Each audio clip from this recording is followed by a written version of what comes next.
Berikut merupakan pengertian dari kritik sastra dan esai. Kritik sastra merupakan analisis terhadap suatu karya sastra untuk mengamati atau menilai baik buruknya suatu karya secara objektif. Sedangkan esai yaitu karangan singkat yang membahas suatu karya dari sudut pandang pribadi penulisnya.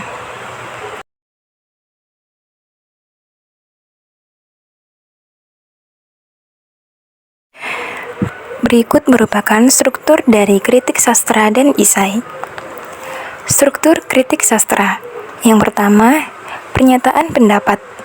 Pernyataan ini harus ditulis dengan jelas, singkat, dan lugas. Yang kedua, argumen. Argumen ditulis dengan menyertakan bukti pernyataan secara objektif.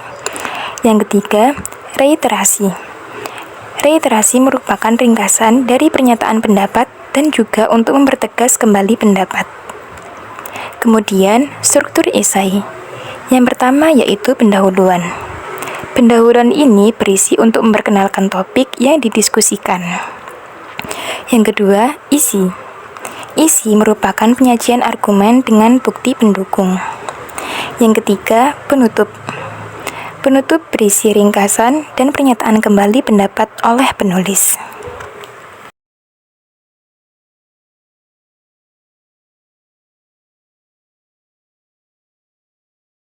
Adapun kaidah penulisan kritik sastra sebagai berikut. Yang pertama, kalimat kompleks. Kalimat yang memiliki lebih dari 2 struktur dan 2 verba. Yang kedua, konjungsi. Kata penghubung yang menghubungkan setiap kata dan struktur. Yang ketiga, kata rujukan. Sesuatu yang digunakan oleh penulis untuk memperkuat pernyataan dengan tegas. Dikenal juga dengan sebutan referensi. Yang keempat, pilihan kata. Pemilihan kata yang sesuai dalam penggunaan sekaligus pembuatan teks tanggapan kritis. Adapun kaidah penulisan esai sebagai berikut. Yang pertama yaitu baku. Struktur yang digunakan sesuai dengan kaidah bahasa Indonesia baku, baik mengenai struktur kalimat maupun kata. Demikian juga pemilihan kata atau istilah. Dan penulisan sesuai dengan pedoman umum ejaan bahasa Indonesia yaitu PUEBI. Yang kedua yaitu logis. Ide atau pesan yang disampaikan melalui bahasa Indonesia, ragam ilmiah, dapat diterima akal. Yang ketiga yaitu ringkas. Ide dan gagasan diungkapkan dengan kalimat pendek sesuai dengan kebutuhan. Pemakaian kata seperlunya, tidak berlebihan, tetapi isinya bernas. Yang keempat yaitu runtut. Ide diungkapkan secara teratur sesuai dengan urutan dan tingkatannya, baik dalam kalimat maupun paragraf. Dan yang terakhir yaitu denotatif. Kata yang diungkapkan dengan kalimat pendek sesuai dengan kebutuhan. Pemakaian kata seperlunya, tidak berlebihan, tetapi isinya bernas.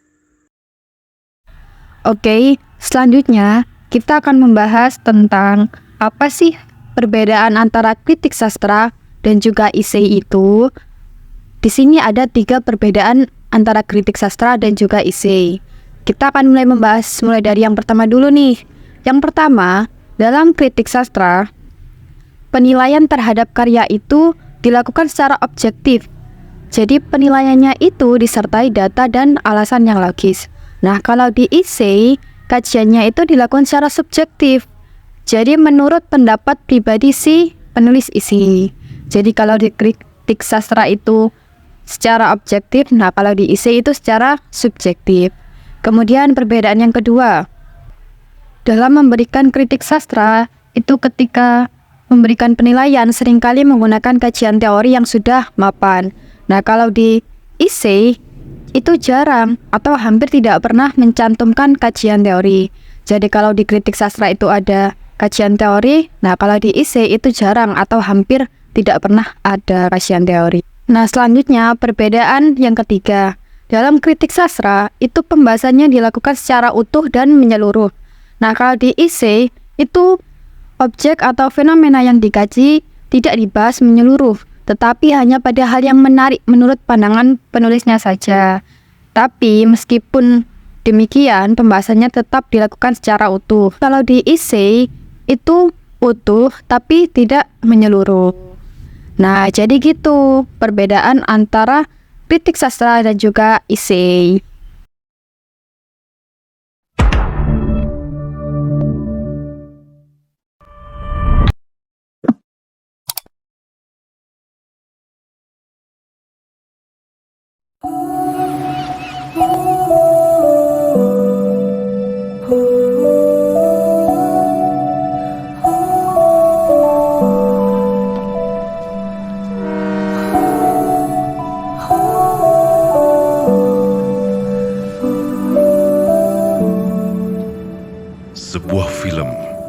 yang diangkat dari novel bestseller karya D. Apa yang orang bilang realistis belum tentu sama apa yang kita pikirin. Ujung-ujungnya kita juga tahu kok mana yang diri kita sebenarnya, mana yang bukan diri kita. Dan kita juga tahu apa yang kita pengen jalani. Oke, cheers! Pura-pura ninja. Perahu kertas mengingatkanku. Latihan sirkus. Kita cabut buru-buru ya. Ntar kalau kelamaan di sini kita diajakin ngelipet kertas.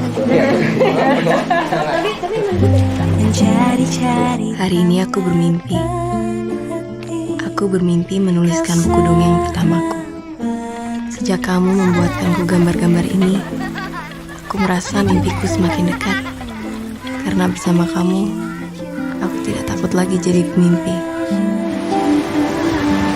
Kisah tentang kejujuran hati, keterbukaan perasaan, tapi terhalang oleh perasaan yang lain. Ku bisa Perasaan-perasaan yang tumbuh tanpa cinta, saling membohongi, saling berpura-pura. bahagia. Telah terlahir di dunia. Dibintangi oleh Maudy Ayunda sebagai Kugi, Adipati sebagai Kinan, Reza Rahadian sebagai Remy, Elizia Mulahela sebagai Luhdi, Kimberly Ryder sebagai Wanda. Bisa dengan Sebuah kisah tentang hati, cinta, kejujuran atas perasaan-perasaan sendiri. Perahu Kertas disutradarai oleh Hanung Bramantio. Siap berlayar di Lebaran 2012.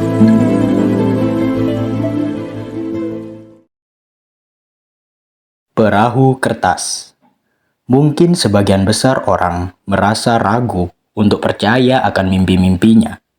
Entah karena mimpi-mimpi itu mungkin terlihat terlalu jauh untuk diraih atau terlalu tinggi untuk diwujudkan. Namun di film ini, karakter Kugi dan Kinan tidak dibuat seperti itu. Di Lestari menggambarkan karakter Kugi sebagai karakter yang unik, ceria, periang, dan imajinatif, yang mungkin kerap kali ditemui dalam diri seorang penulis, terutama penulis dongeng. Sementara, Kinan pun juga hampir mirip dan satu nada dengan Kugi. Kinan menerima dan menyukai diri Kugi apa adanya, walaupun orang-orang di sekitar Kugi menganggap dirinya aneh. Itulah jalinan hubungan yang saya sukai, bahwa tidak apa-apa untuk menjadi diri sendiri ketika bersama seseorang yang menciptakan perasaan yang manusia sendiri terkadang bingung perasaan apa itu. Yang dirasakan hanya nyaman dan ketenangan. Bermimpi termasuk hal yang penting dan sangat wajar untuk dilakukan oleh manusia. Saya mulai mengerti maksud dari perkataan Kugi pada Kinan. Karena bersama kamu, aku tidak takut lagi menjadi pemimpi. Setiap orang harus memiliki sebuah mimpi, karena melalui mimpi itu kita dapat merasa lebih hidup sebagai manusia. Dan sebagai manusia, normalnya merasakan berbagai macam emosi mulai dari bahagia, sedih, bingung, dan bahkan kecewa. Semua emosi itu didapatkan dalam perjalanan kita untuk meraih mimpi-mimpi itu. Seperti Kugi yang akhirnya memperoleh motivasinya kembali saat Kinan membuat ilustrasi gambar untuk dongengnya. Saat itulah Kugi percaya pada mimpi-mimpi konyolnya itu, yaitu menjadi seorang penulis dongeng.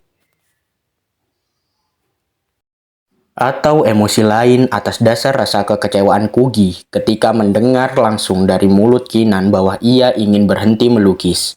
Kugi sangat kecewa pada Kinan karena selama ini satu-satunya orang yang selalu meyakinkan Kugi untuk percaya pada mimpi-mimpinya adalah Kinan. Namun, Kinan sendiri ternyata sudah putus asa untuk percaya pada mimpinya, yaitu menjadi seorang pelukis. Setiap ketidaksengajaan adalah takdir. Begitupun pertemuan yang didasari dengan ketidaksengajaan. Ada saja ketidaksengajaan yang membuat mereka saling terikat kembali, walaupun bertahun-tahun lamanya mereka tidak bertemu, bahkan tidak saling mengabari lewat pesan atau surat. Hal-hal yang didasari oleh ketidaksengajaan itu terus muncul bahkan ketika mereka sudah memiliki kekasih masing-masing. Mereka masih terus terikat dengan hal-hal yang didasari oleh ketidaksengajaan yang diciptakan oleh waktu. Itu yang membuat perasaan aneh di antara mereka mulai merekah kembali. Perasaan yang dikatakan sebagai teman, tapi bukan. Sahabat, lebih dari itu.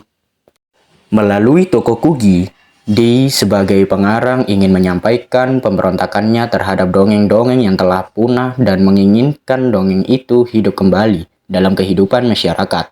Sebagaimana sebuah perahu itu berlayar, entah halangan, rintangan, apa yang akan dihadapi di depan. Kita tak pernah tahu.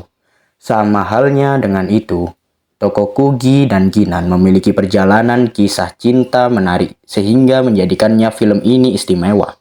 Kedua tokoh ini saling jatuh cinta, tetapi apa yang mau dikata? Konteks untuk menyatakan cinta itu tak pernah ada. Ketika harapan dan keinginan mereka tak sejalan dengan realita, sehingga realita menuntut mereka untuk hidup dalam perasaan masing-masing sampai pada satu. Bermimpi termasuk hal yang penting dan sangat wajar untuk dilakukan oleh manusia. Saya mulai mengerti maksud dari perkataan Kugi pada Kinan. Karena bersama kamu, aku tidak takut lagi menjadi pemimpi. Setiap orang harus memiliki sebuah mimpi, karena melalui mimpi itu kita dapat merasa lebih hidup sebagai manusia. Dan sebagai manusia, normalnya merasakan berbagai macam emosi mulai dari bahagia, sedih, bingung, dan bahkan kecewa. Semua emosi itu didapatkan dalam perjalanan kita untuk meraih mimpi-mimpi itu. Seperti Kugi yang akhirnya memperoleh motivasinya kembali saat Kinan membuat ilustrasi gambar untuk dongengnya. Saat itulah Kugi percaya pada mimpi-mimpi konyolnya itu, yaitu menjadi seorang penulis dongeng. Cerita yang terjadi dalam film ini adalah kehidupan tokoh Kinan. Kinan memiliki kemampuan melukis, malah kuliah jurusan manajemen di Fakultas Ekonomi. Terkadang pelayaran kehidupan menentang cita atas diri kita. Sepertinya, Dee ingin menyampaikan bahwa terkadang apakah kita harus menjadi bukan diri kita dulu untuk mencapai apa yang kita citakan? Keinginan Kinan untuk menjadi pelukis terkenal dibantah keras oleh ayahnya. Namun, Dee sebagai pengarang tidaklah tanpa tujuan menyulitkan tokoh ayah berwatak keras kepada anaknya. Sang ayah memiliki tujuan baik jika kita berpandangan pada realitas hidup yang sesungguhnya, agar Kinan bisa melanjutkan tugasnya sebagai pemilik sekaligus menjalankan perusahaan yang ia bangun sendiri. Realitas dan keinginan terkadang memang tidak sejalan. Fakta realitas atas cinta, yaitu seseorang tidak dapat berkutik atas dirinya sendiri. Sebagaimana perahu yang melaju begitu ikhlas dan rela dibawa arus, entah sampai ke tujuan atau remuk dan pecah berkeping di tengah jalan. Tak ada yang berkuasa atas kehidupan seseorang kecuali kehidupan itu sendiri. Apakah tidak ada pilihan dalam hidup ini? Nah, perahu kertas ini mengajarkan tentang sebuah pilihan dalam hidup. Maka, mengalirlah seperti apa yang kau pilih.